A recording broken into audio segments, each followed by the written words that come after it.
गुजरात के पवित्र नगर द्वारका में स्थित है भगवान श्री कृष्ण द्वारका दिव्य धाम। द्वारकाधीश मंदिर यह वही स्थान है जहां भगवान श्री कृष्ण ने अपना राज्य बसाया था। समुद्र की लहरों के बीच खड़ा यह मंदिर आज भी आस्था और भक्ति का प्रतीक है। कहा जाता है कि जब श्री कृष्ण मथुरा छोड़कर समुद्र के किनारे आए तब उन्होंने यह स्वर्ग नगरी द्वारका बसाई। द्वारकाधीश मंदिर लगभग 2000 साल पुराना माना जाता है। यहाँ भगवान श्री कृष्ण द्वारका के राजा द्वारकाधीश के रूप में पूजे जाते हैं।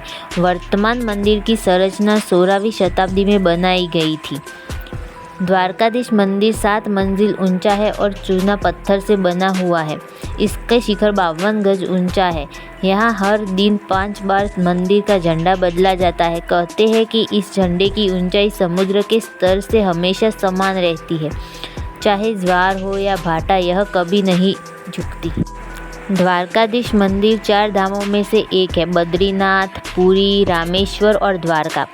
ऐसा माना जाता है कि जो भक्त यहाँ सच्चे मन से भगवान श्री कृष्ण का दर्शन करता है उसकी हर मनोकामना पूर्ण होती ही है।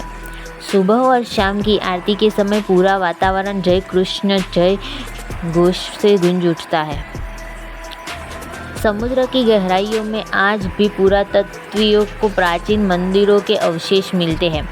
कहा जाता है कि वही प्राचीन द्वारका नगरी है जो भगवान श्री कृष्ण के समय में समुद्र में समा गई थी। कई लोग मानते हैं कि रात के सन्नाटे में यहाँ समुद्र से शंख और घंटियों की ध्वनि सुनाई देती है जो बहुत ही मनोहर होती है, मानो स्वयं श्री कृष्ण अपनी बांसुरी बजा रहे हैं और सबको नचा रहे हो। द्वारकाधीश मंदिर केवल एक धार्मिक स्थल नहीं है, यह आस्था, प्रेम और भक्ति का प्रतीक है। जब भी आप गुजरात आए तो इस पवित्र स्थान पर दर्शन जरूर करें, क्योंकि कहते हैं कि जो द्वारका आता है वो श्री कृष्ण के साक्षात दर्शन करता है। जय श्री कृष्ण।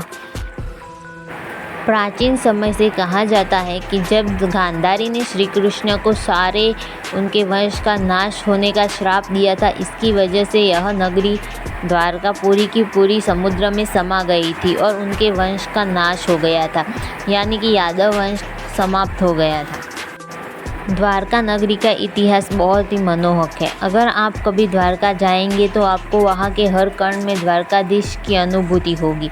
यह प्राचीन नगर बहुत ही आस्था का प्रतीक माना जाता है। लोग यहाँ दूर दूर से घूमने आते हैं। यहाँ भगवान श्री कृष्ण स्वयं विराजमान हो ऐसा प्रतीत होता है। समुद्र के किनारे खड़ी यह द्वारका नगरी जब पाकिस्तान द्वारा बम मार हो, कहा जाता है कि द्वारका में कोई भी अपनी मर्जी से नहीं जा सकता। वहाँ पर वही लोग जा सकते हैं जिन्हें स्वयं श्री कृष्ण बुलाते हैं।